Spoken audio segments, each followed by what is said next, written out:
This is Greg Troutwine. We're here at the Ocean Business 2017 in Southampton, and we're here today with Greg Johnson, the president of RBR. And first off, Greg, I just want to thank you for joining us. Oh, my pleasure. It's good to be here. Okay. Well, Greg, I'm sure many people in the halls and our viewers know who RBR is, but if you'd like to just give a short description of the company and the products that you offer. Sure. We're a small business that's been around for 30 years or so, based in Canada. And we're, I would say, making a kind of Mercedes-Benz class of CTD, very highest levels of accuracy. But we want to combine that with ease of use that makes it possible for somebody to use once every few months without having to crack the manual open. We write manuals for them, of course, but we want somebody to never have to. We don't want anybody to ever have to open them. And Greg, we'll talk about your technology that you're featuring here at the Ocean Business shortly. But obviously, you're very close with your customers. And can you specifically discuss what are the customers of your products? What are they looking for today? They tend to be academics and researchers. Okay. We really play into the scientific market as opposed to oil and gas or that kind of area. And over the course of the last few decades, instrumentation has gone from trying to work really hard on the measurement itself, building an instrument that requires great, tender, loving care to actually make it and to make the measurement accurately, to an instrument that can tolerate a huge amount of abuse, being thrown on the deck of a ship, being kicked around, but still make that high level of accuracy. And so when our customers come to us, they're looking for the measurement that is of the right quality, but the instrument design that shows real thought about how it's going to be deployed and how it's going to be used, perhaps not by the researcher themselves, but by a deckhand or a citizen scientist who won't have a great understanding of the instrument results, but they want to have something that's easy to use and tolerates all kinds of conditions. Abuse on the boat, I can imagine, is rampant. Yeah. So, Greg, I understand one of the technologies that you're talking about here in Southampton is the wire walker. Can you explain to me exactly what that is? So the wire walker is very interesting because it is a wave-powered profiler that's able to move our instrumentation package up and down through the water column, powered by the waves at the surface. So there is a buoy at the surface, a wire hanging down, and a weight underneath. So it's under a little bit of tension, like a guitar string. When the buoy goes up and down, the buoy goes up and down, depending on which country we're in, that energy is transmitted down the line, and the wire walker is a profiler that has a ratchet inside. When the wire goes down, the ratchet clamps on, and the whole profiler moves down a little bit. When the wire comes up, the ratchet releases, and the wire just passes through. So you get this profiler moving down in a kind of jerky fashion until it hits the bottom. When it hits the bottom, the ratchet releases, and it floats under its own buoyancy back to the surface.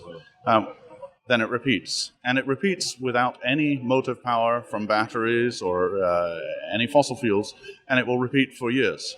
And so it's a great platform for us to put our instrumentation on. It's developed by some very smart folks at Scripps.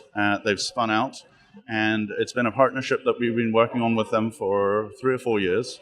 Our instrumentation then is recording very fast CTD profiles, but not only keeping them on board the wire walker, able to bring them up the line using an inductive modem, and then telemetry them with GSM or Iridium modem back basically to the phone in your pocket.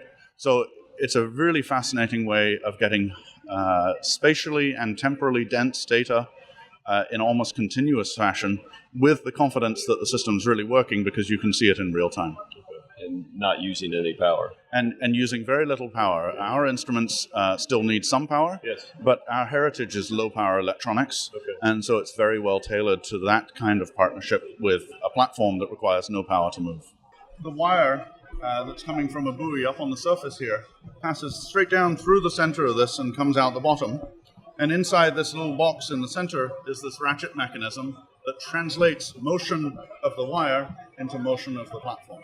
So this thing will inch its way down the wire until it hits the stop at the bottom, and then it releases the ratchet and now floats back up to the surface. So our instrumentation package is here.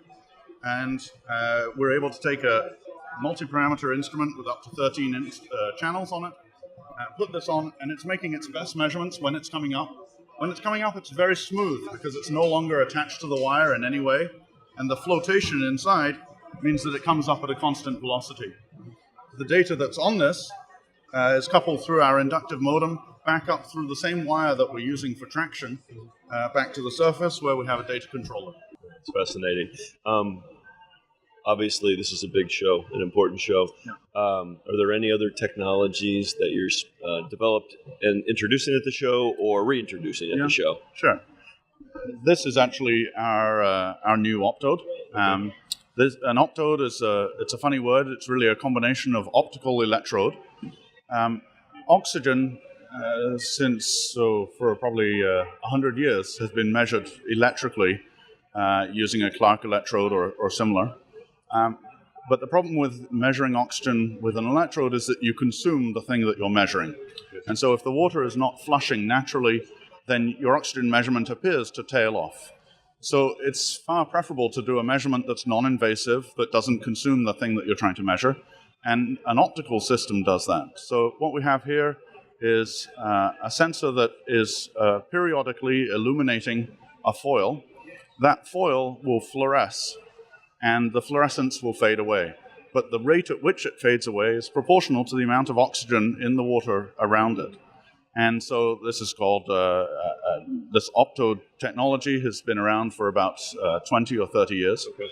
But again, it's been made previously with an eye towards measurements and not so much towards autonomy or longevity of the measurement and low power consumption. And so what we're introducing really is a sensor that either can be integrated into our CTDs or as a standalone sensor available for people to integrate in their own devices. And it's able to make these measurements, but using a quarter of the power of any of the other optodes that are on the market. So it's been very exciting, and the response from the market's been very positive so far. Thank you very much for your time. I always appreciate it. Great. Thank you. It's good to talk to another Greg now and again. Absolutely. This is Greg Trautwein with Marine Technology TV.